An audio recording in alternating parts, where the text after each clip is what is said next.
সুপ্রিয় দর্শক সবাইকে স্বাগত জানাচ্ছি টিভিএন 24 আয়োজিত নিয়মিত অনুষ্ঠান টিভিএন অ্যানালিসিস। আমি হাবিব রহমান আছি আপনাদের সাথে এবং অনুষ্ঠানটি সরাসরি সম্প্রচারিত হচ্ছে নিউ ইয়র্ক স্টুডিও থেকে। আজ আমরা অত্যন্ত গুরুত্বপূর্ণ বেশ কিছু জিনিস নিয়ে আলোচনা করব। আমার মনে হয় এটি সবার শোনা দরকার এবং জানা দরকার, অত্যন্ত গুরুত্বপূর্ণ, specially when it comes to tax related ব্যাপার। আজকের আমাদের এই বিশেষ আইআরএস ট্যাক্স 2024 অনুষ্ঠান, লাইভ অনুষ্ঠানে এটি যে কোনো আরেকটি ট্যাক্স আলোচনা নয়, এটি আমাদের কষ্টার্জিত, আপনার কষ্টার্জিত অর্থ কিভাবে এটা সুরক্ষা করবেন এই বিষয়ে আপনার ভবিষ্যৎ নিরাপত্তার বিষয় থাকবে জড়িত। এবং কারণ এটির সাথে শুধু ট্যাক্স নয়, ট্যাক্সের অডিট, ট্যাক্সের ফাঁকি এবং ইমিগ্রেশন জড়িত, আপনারা ইতিমধ্যে জেনে গেছেন, বেশ কয়েকবার আমরা আলোচনা করেছি। এবং কিভাবে আইআরএস অডিট থেকে, নিরাপদ থেকে আইনসম্মতভাবে সর্বোচ্চ রিফান্ড পাওয়া যায় সেই গুরুত্বপূর্ণ আলোচনাটা হবে আজকের। আপনারা জানেন যে প্রতি বছর হাজার হাজার ট্যাক্স ফাইলার রিফান্ড দেরিতে পান। এটি একটি বিষয় থাকবে আজকের আলোচনার গুরুত্বপূর্ণ অংশ। দেরিতে পান, অপ্রত্যাশিত আইআরএস চিঠি পান, অডিট চিঠি, সুখকর ব্যাপার না, অথচ ছোট ভুলের জন্যে বা কারণে বড় সমস্যায় পড়েন। অধিকাংশ ক্ষেত্রে তারা আবার তারা নিজেরা তো অবশ্যই ভুল করতে চাননি, কিন্তু ভুল হয়ে গেছে। তারা নিয়মগুলি পুরোপুরি জানতেন না, অথবা শুনেছেন যেটি তাদের বলা হয়েছে এটি করে ফেলেন, এটি করে ফেলেন, যার ফলে বিপদে পড়ে যান। আর বছরের ট্যাক্স বিষয়ে নিয়ম এসেছে ব্যাপক পরিবর্তন। আমি বলতে চেয়েছিলাম কিছু পরিবর্তন, আসলে ব্যাপক পরিবর্তন। কেন আপনার ট্যাক্স রিফান্ড দেরি হচ্ছে? অনেকেই কিন্তু দেরিতে পাচ্ছেন, কিন্তু কেন পাচ্ছেন সে বিষয়ে আলোচনা থাকবে।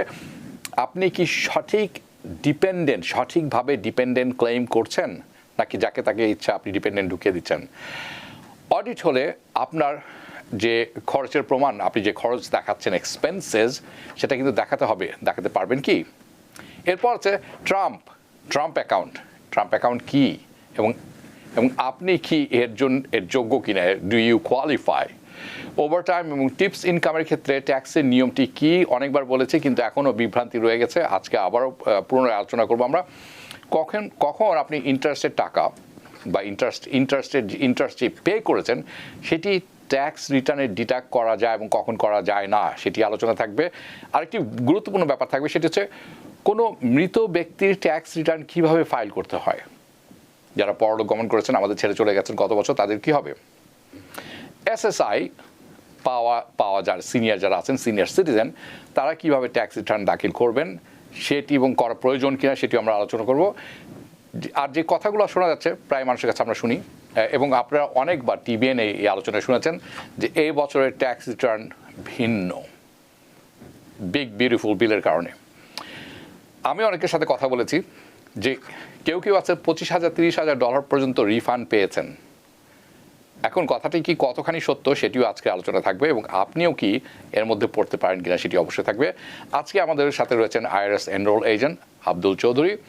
আমরা বিষয়গুলো পরিষ্কার করব, সরাসরি সহজ ভাষায় ব্যাখ্যা করার চেষ্টা করব, উনি করবেন এবং আমরা শুনবো। আমিও বিভিন্ন প্রশ্ন করব, আপনাদের প্রশ্ন থাকলে আপনারা প্রশ্ন করবেন।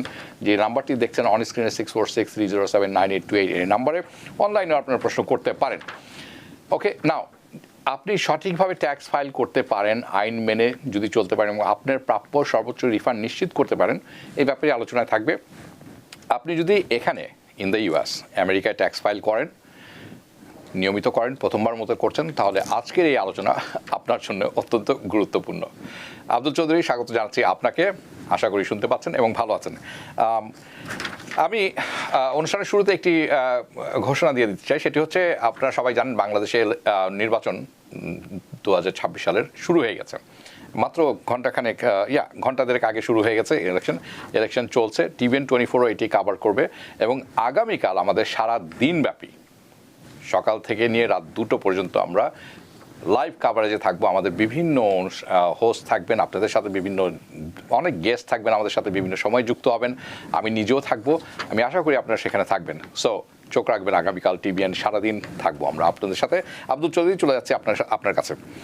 ওকে, সো হাবিব ভাই, how are you doing? Thank you for having me. ইনশাআল্লাহ আপনাদের দর্শকদের সব কোশ্চেন আমরা আজকে আনসার দিতে পারবো। I hope so. আপনি আমার সূচনা শুনেই বুঝেছেন যে অনেক গুরুত্বপূর্ণ বিষয় নিয়ে আলোচনা আছে, কাজেই আমি একটি করে আপনার কাছে তুলে ধরবো যে আলোচনাগুলো কি। যদিও আমি ছোট করে বলবো কয়েকটি ব্যাপার। আচ্ছা, let's talk about the correct. Make sure your expense is correct or are correct. Expenses are correct, and you can back it up in if there is an audit. এখান থেকে আমরা যদি শুরু করতে চাই, কারণ যেটি আপনার কাছে আমি শুধু বলবো কোন ভুলগুলো অডিটে ডেকে আনে, এটি আপনি যখন ব্যাখ্যা করার পরে বলবেন। আয়ের সঙ্গে যে খরচের অস্বাভাবিক অসামঞ্জস্য থাকতে পারে, আপনি ক্যাশ খরচ করছেন এবং অতিরিক্ত দেখাচ্ছেন। অনেক সময় আপনি 100% বিজনেস ইউসেজ দাবি করছেন গাড়ি বা হোম অফিসের ক্ষেত্রে, আগের বছরের তুলনায় হঠাৎ করে বেড়ে গেছে আপনার খরচ। এই ব্যাপারগুলো আমাদেরকে একটু বুঝিয়ে বলবেন। হ্যাঁ, সো আমরা যদি এখন ইন্ডিভিজুয়াল ট্যাক্স নিয়ে কথা বলি, there is two things, right? আমাদের স্কেডিউল সি আছে, স্পেশালি আপনারা যারা সেলফ এমপ্লয়েড ইন্ডিভিজুয়াল, রাইট? তার মানে কি আপনারা যারা কনসাল্টিং গিগ করেন, অথবা আপনাদের 1099 জব আছে, অথবা আপনারা যারা উবার চালান, হোয়াটএভার ইট ইজ, রাইট? আপনারা যখন সোশ্যাল সিকিউরিটি অথবা সিঙ্গল মেম্বার এলএলসি এর আন্ডারে আপনাদের ইনকাম আসে, তখন আপনারা স্কেডিউল সি এই ফর্মটা ফাইল করেন। এখন অবভিয়াসলি আপনারা যারা 1099 পান, the benefit that you have is that আপনারা অনেক ধরনের এক্সপেন্স নিতে পারবেন। ওকে, সো এখন স্পেশালি আপনারা যারা আর্ন ইনকাম ক্রেডিটের আন্ডারে পড়েন, উইচ বেসিক্যালি মিনস আপনারা আন্ডার সার্ভ কমিউনিটিতে আছেন, অথবা আপনাদের ইনকাম একটা সার্টেন লেভেলের নিচে, ফর উইচ গভর্নমেন্ট আপনাদেরকে একটা এক্সট্রা ক্রেডিট দেয়। ওকে, সো এখন যেটা দেখা যায় যে আমাদের কমিউনিটিতে অথবা across the United States, right, income schedule সির ইনকাম যখন হাই হয়, তখন মানুষ চেষ্টা করে ওই ইনকামটা কমানোর জন্য, রাইট? সো এই জিনিসটা আপনাদের মনে রাখা লাগবে যে যাদের W2 কাজ আছে এবং আপনাদের স্কেডিউল সি, তার মানে সেলফ এমপ্লয়মেন্ট ইনকাম থেকে একটা বড় ধরনের লস আসতেছে, তার মানে নেগেটিভ প্রফিট আসতেছে, that's actually one of the biggest flag. Okay, এখন এমন হইতে পারে যে আপনার ব্যবসাতে আসলেই আপনার একটা লস হয়েছে, which is fine, right? Your job is to make sure that আপনারা যখন এক্সপেন্সটা দেখাচ্ছেন, আপনারা এটা অডিটের আন্ডারে ব্যাকআপ দিতে পারবেন, right? So the best way to approach this is simple. আপনার যদি একটা সাইড জব থাকে, আপনি একটা সেকেন্ড ব্যাংক অ্যাকাউন্ট খুলবেন এবং সব ইনকাম ওই ব্যাংক অ্যাকাউন্টের আন্ডারে আনবেন, এবং যত এক্সপেন্স আছে ওই ব্যাংক অ্যাকাউন্টের মাধ্যমে আপনারা পে করবেন। ওকে, দিস ওয়ে আপনার যদি অডিট পড়ে অথবা আপনারা যখন ট্যাক্স ফাইলিং করতে যাবেন, আপনার ইনকাম এবং এক্সপেন্সগুলো ইজিলি ডিটারমিনেশন করা যাবে। ওকে, অলসো আপনারা হোম অফিস এক্সপেন্স নিতে পারবেন, যেটা অনেক সময় মানুষ নার্ভাস হয়ে যায় হোম অফিস এক্সপেন্সটা নিতে, but actually home office expense is one of the most easiest expense to take, এবং ওইটার একটা ক্যালকুলেশন আছে যেটা আপনাদের ফলো করা উচিত। ওকে, now Schedule C is one of the most audited form in the IRS, according to the IRS. এবং secondly যাদের রেন্টাল প্রপার্টি আছে, রাইট, তার মানে আপনাদের একটা রেন্টাল প্রপার্টি যেটা আপনি ভাড়া দিচ্ছেন এবং ওইখান থেকে আপনার ইনকাম আসতেছে। এখন আপনার ইনকাম যদি $150,000 নিচে থাকে, দ্যাট মিনস ওই রেন্টাল প্রপার্টি থেকে যদি লস, তার মানে নেট প্রফিট যদি লস হিসেবে আসে, তাহলে ওইটা আপনার W2 ইনকামটা কমাবে, which is gonna give you big refund. এখন রিসেন্টলি যেটা দেখা যাচ্ছে যে স্টেটগুলো, স্পেশালি নিউ ইয়র্ক স্টেট, ওই রেন্টাল প্রপার্টিগুলো অডিট করতেছে। এখন আপনার রেন্টাল প্রপার্টি যেটা হয়, অনেকের কিন্তু আসলেই ওদের লস আছে, বিকজ নাম্বার ওয়ান, আপনি বাড়িটা কিনছেন, এখন mortgage rate high, on top of that আপনার অন্যান্য টেনেন্ট যারা আছে ওরা আপনাদেরকে ভাড়া নাও দিতে পারে। ওকে, সো এজ এ রিজাল্ট আপনার এই প্রপার্টি থেকে আসলে একটা লস হচ্ছে। ওকে, সো এখন আপনারা কি এখন দেখা যায় যে অনেক সময় মানুষ লসটা নিতে চায় না, বিকজ ওরা নার্ভাস, অডিটটা ক্লিয়ার হবে না।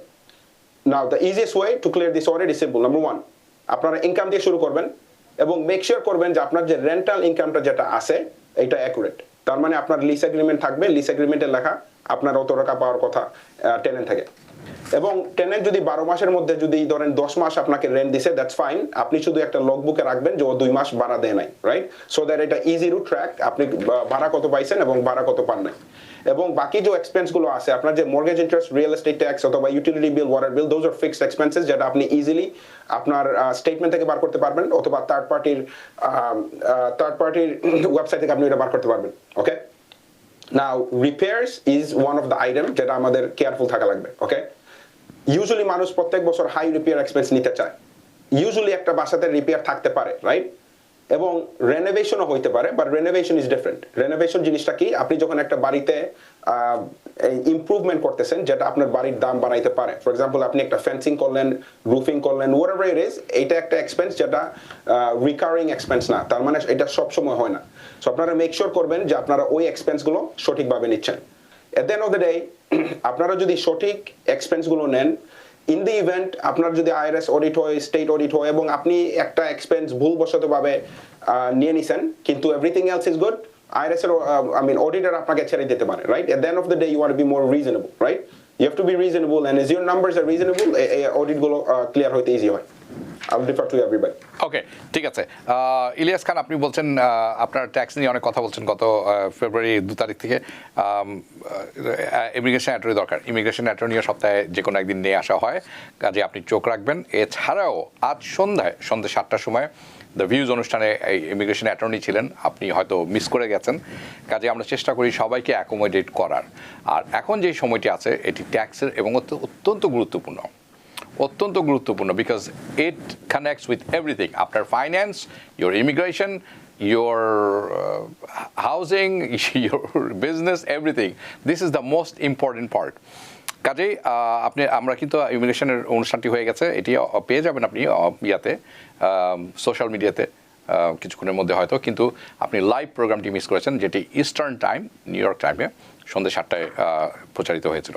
ওকে, so I hope I answered your question. Thank you Ilias Khan. Right, আচ্ছা, যেহেতু আমরা এক্সপেন্সের ব্যাপারটিতে আছি, আমি আরেকটা ছোট্ট ব্যাপার আপনার কাছে তুলে ধরতে চাই। 1099K, ক্যাশ অ্যাপ, জেল, ভেনমো, এটির যে রিপোর্টিং আছে, ডিজিটাল পেমেন্ট, IRS এর রিপোর্টিং এর আওতায় চলে এসেছে এখন, এবং তাদের মনিটরিং অনেক অনেক পাকাপোক্ত আগের চেয়ে বেশি। কিন্তু অনেকেই এখনো মনে করেন আমি তো খুব ছোট অঙ্কের আয় করেছি, এটা আমার রিপোর্ট করতে হবে না। What do you think? Alright, so 1099K usually report করা হয়, ওদের একটা threshold থাকে। Now remember this, আপনার একটা ইনকাম থার্ড পার্টি রিপোর্ট করুক অথবা না করুক, দ্যাটস নট ইয়োর কনসার্ন। আপনার মেইন কনসার্ন যে আপনার ইনকামটা যেটা আসছে ওটা আপনি সঠিকভাবে রিপোর্ট করবেন। এবং রিমেম্বার, আপনার যে 1099, যে this actually usually applies to আপনার যারা ই কমার্স ওনার আছেন, right? Amazon, Shopify, PayPal, eBay, whatever it is, right? এখন আপনারা যদি ইনকামটা যদি সঠিকভাবে দেখান, আপনাদের কিন্তু অনেক ইনভেন্টরি কস্ট গেছে যেটা আপনি আসলে এক্সপেন্স হিসেবে নিতে পারবেন। এখন ধরলেন আপনি $50,000 ইনভেন্টরি নিছেন, রাইট? আপনার শপিফাই থেকে ইনকাম আসছে 5,000 and the rest of another, let's say 20,000 came from Amazon, right? So এখন আপনার ইনকাম হয়েছে $25,000। এখন যদি আপনি এক্সপেন্স এমন ভাবে দেখান যে আপনার ইনভেন্টরি অনেক সেল করছেন কিন্তু আসলে আপনার ইনকাম ওই হিসেবে নাই, then the numbers doesn't make sense. How can you buy, let's say, $100,000 of inventory but আপনার only sell $10,000, right? So what you want to follow is আপনার আসলে যে ইনকামটা আসছে ওইটা আপনি রিপোর্ট করবেন, এবং 1099 আসুক না আসুক, it does not matter, you go with the numbers that you have. এবং of course আপনার মেক শিওর করা লাগবে যে আপনারা যে 1099 গুলো পাইছেন ওই ইনকামটা at least যাতে ম্যাচ হয়। ওকে, let me give you an example. ধরেন আপনার ইনকাম আসছে $30,000, ওকে, কিন্তু থার্ড পার্টি রিপোর্ট করছে $35,000, তার মানে আপনি $5,000 শর্ট। ওই সিচুয়েশনে যদি আপনি পড়েন, আপনার অটোমেটিক IRS এর ফ্ল্যাগ আসবে, এটাকে বলে matching notice, I think is CP 2000 letter, whatever the case it is. That's correct. ওই লেটারটা আপনার অটোমেটিকলি আসবে। So the rule of thumb is, number 1, আপনার ইনকাম ম্যাচ করা লাগবে from 1099 to your tax return. আপনার মেক শিওর করা লাগবে যে আপনার ইনকামটা at least same or more but not less. যদি লেস হয়, it's automatic flag, you will get a IRS letter. ওকে, এই টপিকের উপর আরেকটা ব্যাপার আছে, অনেকে হোম অফিস ডিডাকশন নিয়ে থাকেন, এটির কোয়ালিফিকেশনটা কি? আবার অনেকে আসলে কি জানতে হবে আপনি যদি হোম অফিস ডিডাকশনটা নিতে চান? ওকে, হোম অফিস ডিডাকশন অ্যাপ্লিকেবল হয় যারা সেলফ এমপ্লয়েড ইন্ডিভিজুয়াল। ওকে, এখন লেটস সে আপনি একটা 2 বেডরুম অ্যাপার্টমেন্টে থাকেন এবং আপনি let's just say you are এই QA, রাইট? আপনি QA কনসালটেন্ট, আপনি বাসা থেকে কাজ করেন, ওকে, এবং আপনার বাসাটা 1000 স্কোয়ার ফুটেজ, ওকে। যেহেতু 2 বেডরুম, আপনি 1 বেডরুম ইউজ করতেছেন অফিস হিসেবে, ওকে, and let's say it's 200 square footage, right? So এখন তার মানে হলো কি আপনার 20% of your home আপনি বিজনেস হিসেবে ইউজ করতেছেন। That means আপনার rent, utilities, internet, whatever the case it is, আপনি সবকিছু at least 20% হিসেবে নেবেন। With internet, I'll probably take the full thing under it, but ideally আপনার এটা অ্যালোকেশন করা উচিত। But in any case, rent এটা একটা হিউজ এক্সপেন্স যেটা আপনি ইজিলি নিতে পারবেন under home office expense. Now the rule is that আপনার হোম অফিসটা needs to be exclusively used for office purposes. তার মানে এখন আপনার ওই অফিসের মাঝে যদি এখন আপনার একটা বেডরুম, দেন ওইটা আপনার স্কোয়ার ফুটেজটা কমাই ফেলতেছে, right? So the idea is আপনার স্কোয়ার ফুটেজটা বাড়ানো as much as possible so that আপনার পার্সেন্টেজটা বাড়ে, right? So that's home office expense. এবং আপনারা এটা নিতে ডোন্ট বি নার্ভাস, এটা অনেকেই নেয় এবং এটার জন্য কোনো ফ্ল্যাগ হয় না। You just got make sure আপনার আসলেই একটা 1099 জব আছে। Now keep in mind, home office expense কিন্তু W2 এর এগেইনস্টে নেওয়া যায় না। ওকে, আপনার যদি এস কর্পোরেশন থেকে থাকে, there is a way to take it, it's called accountable plan reimbursement। এটা নিয়ে যদি একটু কমপ্লিকেটেড ডিসকাশন, এটা নিয়ে যদি কোনো কোয়েশ্চেন থাকে আপনারা আমাদেরকে কল দিতে পারেন, I'll give you that information more in detail। ওকে, এই বিষয় থেকে সরে যাওয়ার আগে আরেকটি বিষয় বড় সমস্যা অনেকে পড়েন, সেটা হচ্ছে ডিপেন্ডেন্ট। আমি আপনার কাছে জানতে চাইবো, অনেকেই ডিপেন্ডেন্ট ক্লেম করে বসেন, my friend is living with me, আমি তাকে ডিপেন্ডেন্ট হিসাবে ক্লেম করবো because I am helping him financially. এই ধরনের অনেক ব্যাপার আমরা শুনে থাকি। ডিপেন্ডেন্ট হিসাবে কারা কোয়ালিফাই করেন, কারা কোয়ালিফাই করেন না, এবং আর দেয়ার exceptions? Yeah, so let's talk about the easy ones first, right? এখন আপনারা কাকে ক্লেম করতে পারবেন? যার জন্য আপনারা সাপোর্ট দিচ্ছেন। ওকে, সো এখন আমাদের কমিউনিটিতে যেটা মোস্ট কমন যেটা হয় যে লেটস সে আপনারা 3 জন ভাই বোন। ওকে, ফাদার এবং মাদার ইজ লেটস সে ওরা কাজ করতেছেন, আপনারা আমেরিকান নতুন আসছেন, লেটস সে আপনারা এখানে 3-4 বছর আছেন এবং আপনার বাবা মারা বাসায় থাকেন, ওরা কাজ করেন না। ইউজুয়ালি যেটা হয় সবচেয়ে বড় যে individual brother or sister whatever it is, উনি কাজ করতেছেন এবং ফ্যামিলিকে সাপোর্ট দিচ্ছেন, রাইট? ছোট ভাই বোন ওরা স্কুলে যাচ্ছে, 17 বছর হোক 16 বছর হোক, ডাজন্ট ম্যাটার। তখন আপনাদের সিচুয়েশনে যেটা হবে যে আপনি ওল্ডেস্ট সান ও ডটার হিসেবে যেহেতু আপনি কাজ করতেছেন, আপনি টেকনিক্যালি ভাই বোনকে ক্লেম করতে পারবেন বিকজ আপনি ওদেরকে সাপোর্ট দিচ্ছেন, আপনি ঘরের ভাড়া দিচ্ছেন, মর্গেজ দিচ্ছেন, whatever the case is, okay? Because আপনাদের রিলেশনশিপ আছে, because brother mother sister whatever the case is, এবং আপনার বাবা মাকে আপনারা ক্লেম করতে পারতেছেন, right? So in this situation ওরা আপনার dependent. Now let's give you another, এখানে কোনো কোয়েশ্চেন নাই, রাইট? এন্ড অবভিয়াসলি যারা হাজব্যান্ড ওয়াইফ কাজ করতেছেন, আপনারা আপনাদের ছেলে মেয়েকে আপনারা ক্লেম করতে পারবেন, not a big deal. Now there is another scenario, let's say এখন আপনার চাচা অথবা চাচি আপনাদের সাথে থাকতেছে এবং আপনার চাচি আপনার একজন কাজিন আছে, let's say they have a kid. এখন কোয়েশ্চেন হইলে আপনি কি ওদেরকে ক্লেম করতে পারবেন কিনা না? দ্য আনসার ইজ ইয়েস, আপনি যদি ওদেরকে সাপোর্ট দিয়ে থাকেন এবং ওরা আপনার বাসায় থাকে এবং আপনাদের proof of address is same, right? So then you could claim them. But যদি দেখা যায় যে আপনার চাচা চাচি আর একটা বাসায় থাকে, ওদের বাংলাদেশ থেকে ইনকাম আছে, ওরা কিছুই they don't need anything from you, but আপনি ডিসাইড করছেন ওদেরকে ক্লেম করার জন্য, that could be a flag because আপনার রিলেশনশিপ টেস্ট আছে কিন্তু প্রুফ অফ অ্যাড্রেস নাই, because you guys are not living in the same home, এবং ওদের সাপোর্ট ওরা নিজে দিচ্ছে। Okay, so this is usually a common mistake that happens. অনেকে নেফিউ নিস কাজিন ক্লেম করতে চান, বাট মেক শিওর আপনারা রুলটা বুঝেন এবং প্রুফ অফ অ্যাড্রেস টেস্টটা আপনারা পাস করবেন এবং প্রুফ অফ ইনকাম এবং সাপোর্টটা যাতে আপনারা সঠিকভাবে নেন। এখন আরেকটা ইউনিক সিচুয়েশন থাকতে পারে যেখানে আপনার এক বন্ধু আপনার সাথে থাকে।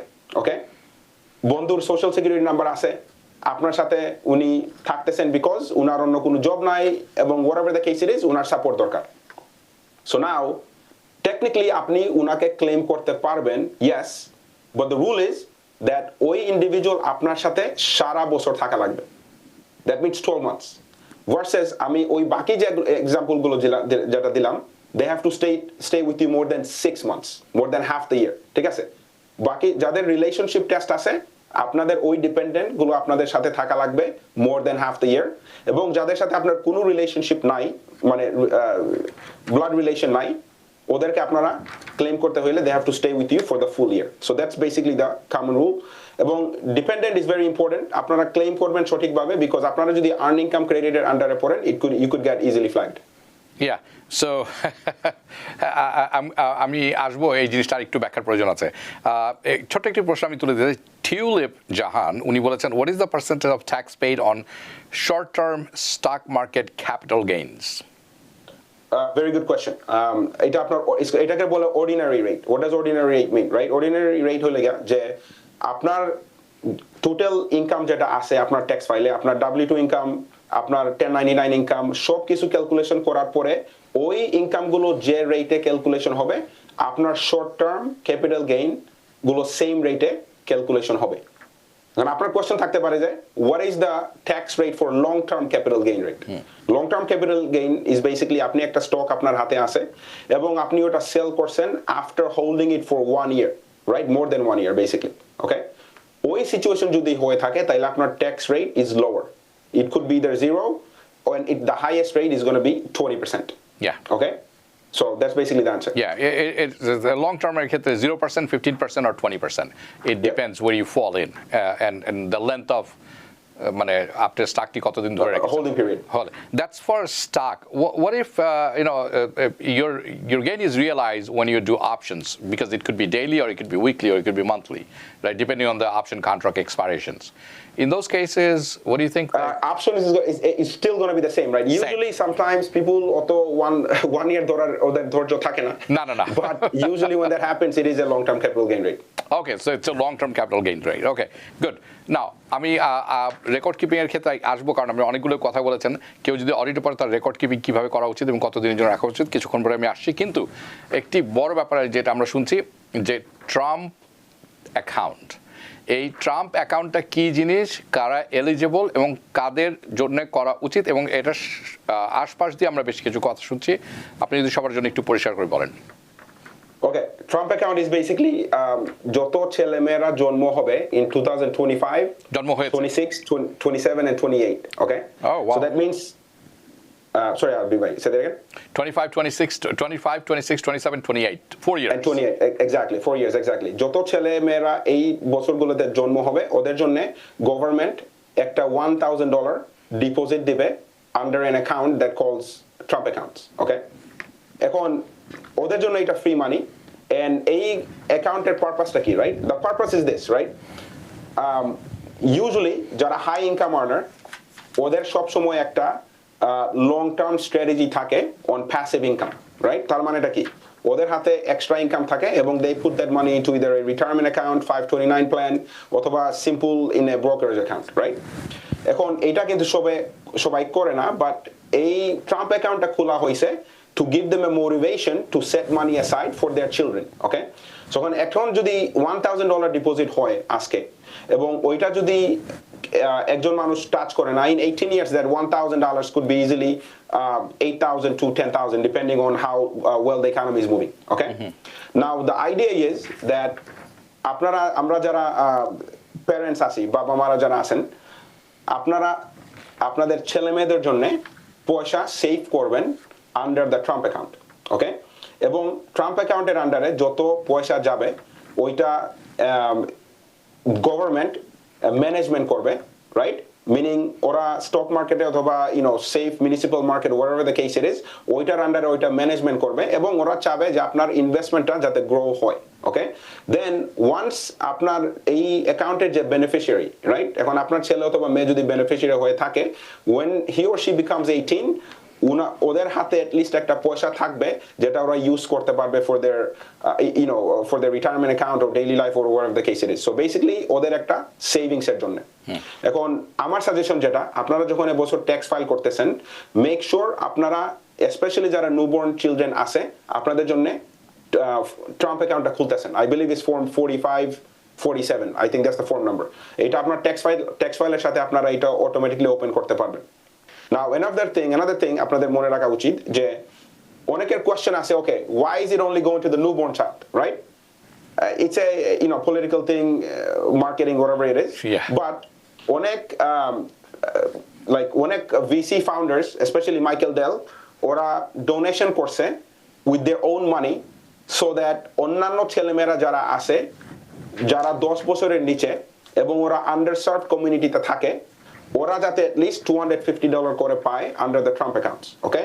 So my suggestion to you is আপনারা যখন ট্যাক্স ফাইলটা করতে যাবেন, মেক শিওর আপনারা সবার জন্য এই ট্রাম্প অ্যাকাউন্টটা খুলে রাখতেছেন, and down the line ওরা যদি আপনাদেরকে পয়সা দেয়, sure they say, if not it's okay, আপনারা still contribution করতে পারেন if you want. এটা খুবই একটি গুরুত্বপূর্ণ ব্যাপার, কারণ it's a free money. You have to, আপনাকে মনে রাখতে হবে, ওকে? তারপর আমি Abdul Chowdhury, correct me if I am রং, আপনি যদি আপনার ছেলের জন্য আজকে ধরেন গত বছর জন্ম হয়েছে তার, অথবা আগামী 3 বছরে হতে পারে কোনো এক সময়, ছেলে বা মেয়ে, আপনি এই অ্যাকাউন্টটি করলেন, ট্রাম্প অ্যাকাউন্টে পেলেন আপনি $1,000, আপনি খালি একটু চিন্তা করে দেখুন আপনি প্রতি বছর এই অ্যাকাউন্টে $5,000 করে জমা দিয়ে যাচ্ছেন। Just think about it, yearly $5,000। আপনার ছেলে বা মেয়ে যখন 18 ইয়ার্স হবে, you will have a substantial amount of money, কারণ এগুলা কিন্তু মিউচুয়াল ফান্ডে বা বিভিন্ন ইটিএফে এগুলা ইনভেস্ট করা হয়ে থাকে, এবং average return is about 15%, 14-15%, depending on how stocks are doing in the real world, right? তো আপনার গ্রোথটা হবে 15%, আপনি ধরেন average, some years more, some year less, but never less than 10%. So this is a great thing. And Abdul Chaudhry, do you believe this is a better account than 529C?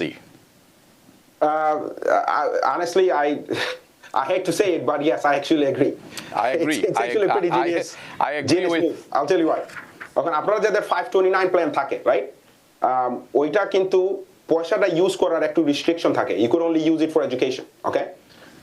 যাদের Trump account থাকবে ওরা কিন্তু use করতে পারবে ওইটা এডুকেশনের জন্য। I believe first time home purchase as well, এবং ওদের যদি কোনো একটা বিজনেস স্টার্ট করতে চায় ওরা কিন্তু স্টার্টআপ হিসেবে পয়সাটা ইউজ করতে পারবে। So the Trump account is actually very flexible compared to the 529 plan. 529C, you just can use it for education and nothing else. Correct. অন্য কোনো কাজে দিতেই আপনার কিন্তু ট্যাক্স দিতে হবে, মানে ইউর পেনালাইজ বেসিক্যালি। ওকে, আমি অন্য একটি প্রসঙ্গে যাওয়ার আগে পিটার মোল্লা উনি বলছেন, can we contribute $7,000 IRA contribution in addition to 24,000 pre-tax contribution? Any income threshold for this contribution? Yes, there is. Abdul Chaudhry. Yes, এটাতে কিছু থাকবে। I mean, you should be able to. It shouldn't be a problem. It should not be a problem, especially আপনার যদি ওয়াইফের যদি income থাকে you can find a way to make that contribution. Okay, so মনে রাখবেন, I'm not. Now, real quick, I would add something here. Yeah. Right. যে individual কোয়েশ্চনটা করছেন is a good question, but আপনি রেগুলার ট্রেডিশনাল IRA না ঢুকায় আপনি Roth IRA তে ঢুকাবেন। Right. I'll tell you why Roth IRA is better, because Roth IRA আপনি যখন ঢুকাবেন আপনি ট্যাক্স ডিডাকশন দিবেন না, which is fine, it's okay, not a big deal. But আপনার ট্যাক্স গ্রোথ, ইনকাম যখন গ্রোথ হবে এবং আপনি যখন মানিটা পুল আউট করবেন রিটায়ারমেন্টের সময়, the whole money is going to be tax free. Yeah. Okay, so that means you put in $7,000 and you pull out $30,000. It's all tax-free money. So I would do a Roth IRA instead. Yeah, I would always do a Roth IRA, but the different account has different limits. So find out আপনি কোন ধরনের Roth IRA করবেন. That's another thing you need to find out. Okay? So আপনি আশা করি Peter মোল্লা আপনার উত্তরটি আপনি পেয়েছেন। আমি আরেকটি ব্যাপারে এখন যাব, সেটি হচ্ছে ইটস ভেরি ইম্পর্টেন্ট। অনেকবার আমরা আলোচনা করেছি, তারপর আমি আপনার কাছে শুনতে যাব, বিকজ এটা পরিষ্কার হওয়া দরকার আরও কয়েকবার। একদম প্লেন অ্যান্ড সিম্পল বাংলা ভাষায়, ওভারটাইম অ্যান্ড টিপস রুল, এই দুটি আমি শুনবো। এর সাথে সাথে অনেকেই একটু ভুল বোঝাবুঝিতে আছেন যে কোন ধরনের ইন্টারেস্ট তারা আসলে ডিডাক্টেবল হিসেবে নিতে পারেন গাড়ির ক্ষেত্রে, বাড়ির ক্ষেত্রে, বিজনেসের ক্ষেত্রে এবং পার্সোনাল ব্যবহারের ক্ষেত্রে। এই দুটি প্রশ্ন রইল আপনার কাছে। সো প্রথমটি হচ্ছে overtime and tips on tax on tips rule. Okay, so let's talk about the tips real quick, right? Yeah. Tips এটা easy because tips আপনাদের W2 তে report হয়, right? Which is, I think, যারা tips industry-তে আসেন, especially in the restaurant industry, gambling industry, whatever the case it is, I think they are the biggest winner this year, right? Especially যারা new ইয়র্কের রেস্টুরেন্টে কাজ করতেছেন, আপনাদের salary হইতে পারে $150,000, out of that $50,000 is almost tips, which is very good, right? So এখন tips deduction is $25,000 per individual, right? এখানে একটা লিমিট আছে, যদি আপনার ইনকাম 150,000 উপরে যায়, 150,000 উপরে যায় ইফ ইউ আর সিঙ্গল, এবং 300,000 উপরে যায় যদি আপনার single, then you get a limitation. এখন এই টিপস নিয়ে কোনো কনফিউশন নাই, বিকজ এটা অলরেডি W2 তে reported, so you don't have to worry about that. এখন ওভারটাইম নিয়ে অনেকে কনফিউশন আছে, so I am gonna make that clear, specially আপনারা যারা অ্যাকাউন্টেন্ট, আপনারা যারা ট্যাক্স ফাইল করতেছেন, ওকে? সো এখন নাম্বার ওয়ান, ওভারটাইম কিন্তু সব সময় W2 তে রিপোর্ট হচ্ছে না, বিকজ IRS এইটা রুলিং করছিল দ্যাট কোম্পানিগুলো যাতে রিপোর্ট করে, বা ওরা যদি রিপোর্ট না করে থাকে, it's okay, they not getting penalized, okay? So আপনাদের যখন W2 তে ওভারটাইম থাকে না, তখন আপনার নিজে ম্যানুয়ালি ক্যালকুলেশনটা করা লাগবে, এবং the way you gonna do it is from the last pay stubs. So এখন ধরেন আপনি লাস্ট পে স্টাবস নিলেন এবং দেখা গেছে যে আপনার overtime income is, to make the math easy, it's $30,000, okay? এখন এর মানে নয় যে পুরো $30,000 non-taxable. Remember, it's the qualified overtime premium, right? What that means is the 0.5 of 1.5, right? In other words, একজন মানুষ যদি $20 per hour পায়, উনি যখন ওভারটাইম কাজ করেন they get paid time and a half. That means they get paid $30 an hour. তখন কিন্তু ওই extra $10 is called premium, qualified overtime premium. ওই $10 গুলো deductible থাকবে. So that means আপনার W2 তে not W2 যদি পে স্টাবে যদি $30,000 of premium থাকে এবং আপনি যদি time and a half pay করে থাকেন only $10,000 is going to be the deduction. Please আপনারা যারা tax file করেন make sure you understand these rules because এই অডিট গুলো কিন্তু পরে আসবে and your client should be really screwed after that. Yeah. Okay so এটি আছে আমি পরবর্তী ডিডাক্টেবল যেটি আছে সেটি আমি যাওয়ার আগে interest deductible on the interest the deductible আমি ওখানে যাচ্ছি কিন্তু তার আগে একটি প্রশ্ন আছে আমি মনে করি প্রশ্নটি গুরুত্ব মোহাম্মদ ইমরান আপনি পেনসিলভেনিয়া থেকে দেখছেন আপনি থাকেন ওখানে সেখানে আপনাকে আমি আপনার প্রশ্নটি আমি তুলে ধরছি কিন্তু আপনাকে একটি কথা বলি গত রবিবারে আমি একটি প্রোগ্রাম অনুষ্ঠান করেছিলাম সেটি অ্যাক্সিডেন্টের উপর how to protect your right and your future, your health and your income. এটি আপনি তো লাইভ হয়তো দেখেননি আমি ধরে নিলাম কিন্তু সোশ্যাল মিডিয়াতে আছে দেখে নেবেন ইটস ভেরি এডুকেশনাল যারা অন্যান্য যারা আছেন তারাও আপনারা দেখে নেবেন অনুষ্ঠানটি অত্যন্ত গুরুত্বপূর্ণ আপনার মতো মানুষের জন্য আপনি সালাম দিয়েছেন আমাদের দুজনকে আপনাকেও সালাম উনি বলেছেন 2025 সালে আমি লিফটে কাজ করার সময় রোড অ্যাক্সিডেন্ট করি পরে লিফট কোম্পানি ইন্স্যুরেন্স থেকে গাড়ির জন্য পেমেন্ট কভার করে অর্থাৎ ওনার গাড়িটি কমপ্লিটলি নষ্ট হয়ে গিয়েছিল হয়তোবা এবং তা সেই বাবদ অতিরিক্ত আরও $8,000 আমাকে দেয়া হয় এখন এই যে মানিটি আমি পেয়েছি এই টাকার কি ট্যাক্স দিতে হবে প্লিজ জানাবেন okay very good question again so yes এটা ডিপেন্ড করবে আপনার পয়সাটা কেন দেওয়া হয়েছে রাইট মোস্ট লাইকলি আপনার পয়সাটা দেওয়া হয়েছে ওয়ার্কার কম্পেনসেশনের ডিসেবিলিটির আন্ডারে রাইট ধরেন আপনার যদি কোনো পার্সোনাল ইনজুরি থাকে তাইলে ওই পয়সাটা আপনাকে দেওয়া হয়েছে যদি personal injury then that amount is non taxable I think আপনার ক্ষেত্রে ইনজুরি হিসেবে পয়সাটা দেওয়া হয়েছে so you should be good but আপনাকে যদি পয়সা দেওয়া হয় because of loss of pay right তার মানে আপনি ওরা ক্যালকুলেশন করে দেখছে যে আপনি প্রত্যেক সপ্তাহে পয়সা বানান $500 এবং আপনাকে ওরা $500 করে পার উইক দিছে then that would be taxable but আপনাদের ক্ষেত্রে উবার এবং লিফটের আন্ডারে usually that doesn't happen but make sure with your accountant but from the information I'm finding from you এটা ট্যাক্সেবল না ওকে সো আই হোপ ইমরান আপনি আপনার প্রশ্ন উত্তর পেয়েছেন এবং আবার বলছি আপনারা যারা সবাই দেখছেন অনুষ্ঠানটি দেখবেন যেটি আমি করেছিলাম যদি সময় পান খুঁজে নেবেন একটু না হলে আমরা এটার পরবর্তী এপিসোড আমি করবো কারণ this is very important very important আপনার ফিউচার প্রোটেকশনের জন্য আপনার নিজের প্রোটেকশনের জন্য এবং আমরা সঠিকভাবে জানি না how to deal with it এই যে আপনি যেটি বলছেন আপনার গাড়ি কমপ্লিটলি ডিস্ট্রয় হয়ে গেছে I'm sure আপনার ইনজুরি আছে সেখানে অনেক কিছু I think you are not compensated properly this is just me no because আমি এখনো পুরো ঘটনা জানি না Can I give you a quick story on this I don't want to waste too much time yes in 2016 আমার একজন client he got hit while driving Uber এবং পিছন থেকে ওনাকে একটা ড্রাইভার মারছে right the accident was pretty bad the driver that hit him he actually died now my client was severely injured Uber যেটা করছে they deleted all of his information, the driver's information from the Uber portal. And thankfully he said, pay stub সবগুলো save করে রাখছিল, right? And what I'm saying here that Uber left all of these big corporations, a lot of times আপনাদের সাথে fair থাকে না. So it's very important that আপনারা proper counsel নিচ্ছেন to make sure that আপনারা কেসগুলো উইন করতেছেন এই যে ইমরান সাহেব যে আমাদের জানালেন আপনার গাড়ি কমপ্লিটলি ধ্বংস হয়ে গেছে আপনার গাড়ি কম্পেনসেশন করেছেন আমি শিওর আপনার ইনজুরি ছিল শিওর আপনি হাসপাতালে যেতে হয়েছিল কারণ it's a big accident looks like এবং আপনাকে এ বাবদ আরও $8,000 দিস ইজ কমপ্লিটলি আপনি বঞ্চিত হয়েছেন আমি শুধু বলবো বঞ্চিত হয়েছেন ব্যাপকভাবে ছোটোখাটো না okay right so let's go to interest misunderstandings interest deductible misunderstanding আপনি আমাদেরকে একটু খুলে বলবেন সবার জন্য ওকে সো এটা ভেরি সিম্পল রাইট আইল just make it clear from 2025 and on আপনারা যারা গাড়ি কিনছেন রাইট পার্সোনাল গাড়ি যারা কিনতেছেন এবং এটা নতুন গাড়ি দ্যাট মিনস ইন 2025 আপনি একটা নতুন গাড়ি কিনছেন ফর পার্সোনাল ইউজ ওই গাড়ি যদি আপনি ফাইন্যান্স করে থাকেন তাহলে ওইটার জন্য যে আপনি ইন্টারেস্ট পেমেন্ট করছেন আপনি ওইটার জন্য ডিডাকশন পাবেন আপ টু $10,000 ওকে এখন আপনি যদি একটা গাড়ি 2 বছর আগে কিনে থাকেন নতুন গাড়ি you do not get a deduction for it this year also আপনি যদি এই বছর গাড়ি কিনছেন বাট গাড়িটা পুরনো গাড়ি বাট স্টিল ফাইন্যান্স করছেন এইটার জন্য কিন্তু ডিডাকশন নাই অলসো আপনি যে গাড়িটা কিনছেন it has to be assembled in the US. So অনেক গাড়ি আছে যেটা কানাডাতে অ্যাসেম্বল হয় অথবা মেক্সিকোতে অ্যাসেম্বল হয়, those cars are not eligible. So আপনারা যখন ট্যাক্স ফাইল করতে যাবেন আপনার অ্যাকাউন্টেন্ট বলতে পারবে যে if it's eligible for a deduction or not. Your job is to let them know that আপনি নতুন গাড়ি কিনছেন, let me know if this is tax interest deductible. যারা গাড়ি চালাচ্ছেন উবার লিফট হিসেবে অথবা আপনার কাজের জন্য গাড়ি ইউজ করতেছেন, then in that case it doesn't matter আপনি কবে গাড়ি কিনছেন, doesn't matter, you can take the interest deduction in under schedule C.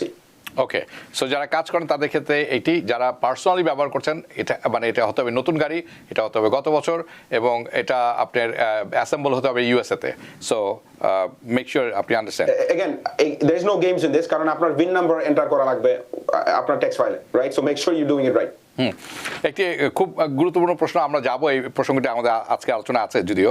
এহসান উদ্দিন উনি বলছেন ডিসেবলড ইনকাম অথবা disability payment and back payment are those taxable? Disability income কখনো taxable থাকে না। ব্যাক পেমেন্ট যদি আপনার লস অফ ওয়েজেস হিসেবে থাকে দেন দ্যাটস ট্যাক্সেবল। ইউজুয়ালি যেটা হয় অনেক সময় আপনার একটা কেস দিতে পারেন, ইট could be either harassment case, racism, whatever the case it is. Usually কোনো পেমেন্ট যদি দেওয়া হয় আপনাকে for physical abuse, mental abuse, whatever abuse it is, usually ওটা ট্যাক্সেবল থাকে না। যখন ওরা আপনাকে পেমেন্ট দেয় in the form of loss of wages, তার মানে আপনার বেতন যেটা ছিল ওইটা কাভারের জন্য যদি আপনাকে পেমেন্ট দিয়ে থাকে, ইউজুয়ালি ওটা ট্যাক্সেবল থাকে। Okay, so those are the key things. Again এখানে অনেক নুয়ান্সেস আছে। If you guys have a specific question আমাদেরকে জিজ্ঞেস করবেন আপনি। ওকে, সো আমরা অনুষ্ঠানের শেষের দিকে চলে এসেছি। এই ব্যাপারটি অনেক বড়, আমরা আরও অনেক আলোচনার দরকার আছে। ওকে, আমি একটি ব্যাপার আমরা সচরাচর আলোচনা হয় না, যারা আমাদের সাথে নেই, গত বছর পরলোক গমন করেছেন, মারা গেছেন, এরকম অনেক ফ্যামিলি আছেন, তারা তাদের যে যিনি মৃত মারা গেছেন, আমাদের ছেড়ে চলে গেছেন, তার ট্যাক্সটা কিভাবে ফাইল করবেন বা কিভাবে এটি এই বছরের ট্যাক্স ফাইলে তারা they will proceed with this? Very unique question. So the way to look at it is this: ধরেন হাজব্যান্ড ওয়াইফ এবং হাজব্যান্ড মারা গেছেন 2025 এ, ওকে? আপনাদের ছেলে মেয়ে ছিল, ছেলে মেয়ে আছে। সো 2025 এর ট্যাক্স ফাইল, তার মানে যে বছরে উনি মারা গেছেন ওই বছরের ট্যাক্স ফাইল রেগুলার ভাবে হবে, আপনি আগে যেরকম ফাইল করতেন, তার মানে মেরিট ফাইলিং জয়েন্ট। এবং পরের 2 বছর, সো দ্যাট মিনস 26 এবং 27, আপনার যদি ছেলে মেয়ে থেকে থাকে তখন আপনি কোয়ালিফাইড উইডো হিসেবে ফাইল করবেন, which will give you the same benefit as merit filing joint. Okay, so that's clear. এখন আনফরচুনেটলি অনেক সিচুয়েশন হতে পারে যে বছর আপনি ট্যাক্স ফাইল করতেছেন ওই বছরে আপনার কোনো ডিপেন্ডেন্ট মারা গেছেন, right? It could be either your parents, it could be your kids, whatever the case it is. আপনারা কিন্তু ওই ট্যাক্স ফাইলের জন্য ওদেরকে ফুল ইয়ারের জন্য ক্লেম করতে পারবেন, that's fine. Also very unique situation, unfortunately one time this baby was born, but unfortunately he passed away right away. For tax purposes, you can you can claim your child in that situation because a social security number was already issued. Okay, again these are unique situation, but these are the direct answers. আপনার যদি কোনো question থাকে you could always ask us. ওকে, আরেকটি ব্যাপার আছে, ইমরান আরেকটু লিখেছেন, আমাদের ধন্যবাদ জানিয়েছেন, আপনাকে ধন্যবাদ জানিয়েছেন উত্তরটা দেওয়ার জন্য। উনি বলছেন যে ওনার গাড়িটি কমপ্লিটলি টোটাল লস হয়ে গেছে এবং সম্পূর্ণ জিনিসটি মানে ড্যাশ ক্যামে ছিল, ওনার ইনজুরি সেরকম ছিল না। I am still telling you lost an opportunity. Okay, so আমরা কিন্তু টিভিএনে প্রায় করে থাকি অনুষ্ঠান, ম্যাল প্র্যাকটিস, অ্যাক্সিডেন্টস, অনেক লয়ার এখানে আসেন। আমাদের এখানে ব্রুস ফিশার ছিলেন আমার সাথে গত সপ্তাহে, অ্যাটর্নি মঈন চৌধুরী থাকেন প্রায় এই ব্যাপারটিতে, এন মজুমদারও থাকেন। কাজেই আপনারা খেয়াল রাখবেন এই জিনিসগুলি যখন হয় এটার শর্ট টার্ম এফেক্ট আছে, একটি লং টার্ম এফেক্ট আছে। I hope you understand. Okay, so now SSI income, যা সিনিয়র যারা আছেন তারা কীভাবে ট্যাক্স ফাইল করবেন এবছর, এবং এসএসআই ইনকামের যে ট্যাক্সেবল কি নন ট্যাক্সেবল এটি যদি একটু ভেঙে সবার জন্য মানে উপস্থাপন করেন প্লিজ। ওকে, একজন মানুষের যদি এসএসআই থেকে থাকে, তার মানে social security income, disability income না, regular social security income, if that's the only income, ওদের কোনো ট্যাক্স ফাইলিং এর রিকোয়ারমেন্ট নাই, বিকজ ওইটা ট্যাক্সেবল না। ওকে, যদি আপনার ইনকাম থাকে সোশ্যাল সিকিউরিটি ইনকাম সহ অন্যান্য ইনকাম লাইক পেনশন ইনকাম অথবা W2 ইনকাম থাকে, তাইলে আপনার ট্যাক্স ফাইল করা লাগবে এবং আপনার ইনকাম কত টাকা হয়েছে ওইটার উপর ডিটারমিনেশন করবে যে আপনার সোশ্যাল সিকিউরিটি ইনকাম ট্যাক্সেবল কিনা না। ওকে, সো ফর এক্সাম্পল আপনার পেনশন থেকে ইনকাম হয়েছে 20,000, এবং আপনার সোশ্যাল সিকিউরিটি থেকে ইনকাম হইছে আরো $10,000 $30,000 টোটাল আপনি ট্যাক্স ফাইল করা লাগবে but social security income is not taxable in that situation okay now এখন আরেকটা সিচুয়েশন হইতে পারে যে আপনার husband wife let's say husband retired okay উনি সোশ্যাল সিকিউরিটি ইনকাম পাচ্ছে let's say I don't know let's say $25,000 এবং ওয়াইফ কাজ করতেছেন for the full year এবং উনার ইনকাম হইছে roughly $50,000 or so okay in that situation আপনার social security income যেটা আছে portion of that social security income is going to be taxable okay so আপনাদের তখন filing requirement থাকবে the rule of thumb is simple আপনার যদি only social security income থাকে no filing requirement you don't need to file but আপনি যদি file করেন স্টেটের জন্য আপনি কিছু ক্রেডিট পাইতে পারেন Okay. I hope that answer is clear. Yeah. I mean, এটি আর শাখা প্রশাখা আছে আমি এখন এই মুহূর্তে সেখানে যাচ্ছি না একটি প্রশ্ন আমাদের শেষ প্রশ্ন এটি আজকের অনুষ্ঠানের আমি শুনছি এবং কয়েকজনের সাথে দেখা হয়েছে কথা হয়েছে যে তারা ফ্যামিলিজ ট্যাক্স ফাইল করেছেন তাদের রিফান্ড এসেছে বিরাট 25K 20K 25K my question আপনার কাছে আপনি একজন tax prepare and dynamic tax and accounting সার্ভিসের একজন কর্ণধার কথাটি কতখানি সত্য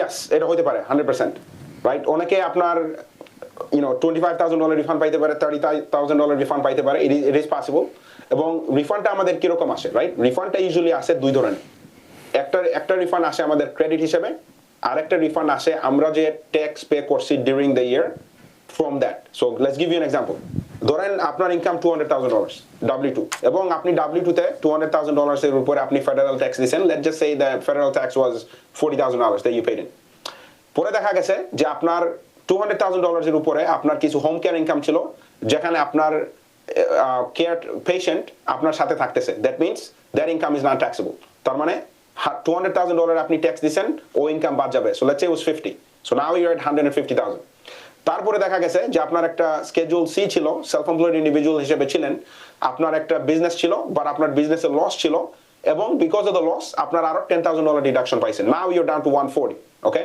নাও let's say you have a rental property থেকে আরো লস আসছিল আপনার because it's in New York City California over the case it is ওইখান থেকে আরো আপনার $10,000 লস আসছে right now your at $130,000 so let's stop for a second আপনার ইনকাম ট্যাক্স আপনি দিবেন $200,000 উপরে but after the exclusion from home care the losses from Schedule C, the losses from rental property, plus আপনাদের চার বাচ্চা child tax credit, all of that, all of a sudden you're now looking at a huge refund because আপনার tax withholding ছিল on $200,000. So now you actually didn't have to pay tax on $70,000 of income. So yes, all of this is reasonable. এটা হইতে পারে, but make sure আপনার এটা যখন হয়, the numbers make sense. The numbers have to make sense in order to get this big refund. যেটি যেভাবে আমরা প্রথমে আলোচনাটা শুরু করেছিলাম যে number has to make sense so আমরা অনুষ্ঠানের একেবারে শেষ পর্যায়ে আছি আপনার যদি কোনো কিছু শেয়ার করা থাকে কোনো কিছু বলার থাকে আজকের অনুষ্ঠানের পরিপ্রেক্ষিতে you have 30 seconds pray for Bangladesh a lot of things is going on in Bangladesh yes.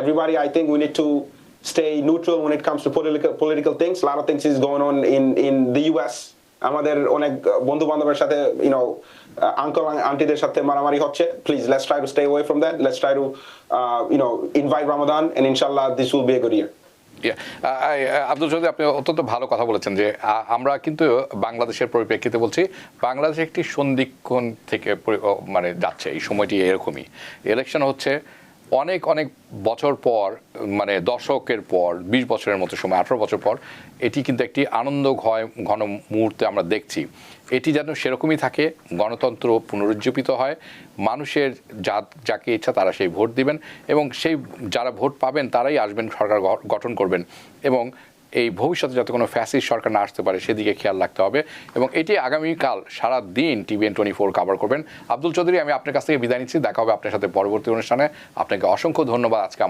আমার সাথে থাকার জন্য থ্যাংক ইউ আসসালামু আলাইকুম সবাই ভালো থাকেন জি দর্শক যেটি বলছিলাম আগামীকাল সারাদিন ব্যাপী বাংলাদেশের নির্বাচনটি TVN 24 কভার করবেন শুরু হবে সকাল 11টা থেকে চলবে রাত 2টো পর্যন্ত আমরা ফলাফল চেষ্টা করব অনেকেই বলছেন ফলাফল এবার পেতে দেরি হবে কারণ দুটি ভোট একটি হচ্ছে জনপ্রতিনিধি নির্বাচন করছেন আরেকটি হচ্ছে গণভোট ইয়েস এন্ড নো ভোট রেফারেন্ডামের জন্য কাজে সময় লাগবে কিছু কিন্তু সময় যতক্ষণই লাগুক আমরা আমাদের প্রতিনিধিরা থাকবেন মাঠ পর্যায়ে বিভিন্ন জায়গায় আমরা আছি স্টুডিওতে এবং আমরা এই আলোচনায় থাকব বিভিন্ন বিষয় আপনাদের কাছে তুলে নিয়ে আসব আমি আশা করি যে বাংলাদেশের নির্বাচনটি সুষ্ঠুভাবে সম্পন্ন হোক, একটি যে কোনো দায়িত্বশীল দল আসুক এবং জনগণের আশা আকাঙ্ক্ষার প্রতিফলন ঘটবে এবং এই ঘটবে যখন বা ঘটানোর চেষ্টা করবে এবং আমরা সবাই মেনে নিব কি যে ফলাফল যাই হোক না আমাদেরকে মেনে নিতে হবে, এটি একটি বিউটি অফ ডেমোক্রেসি।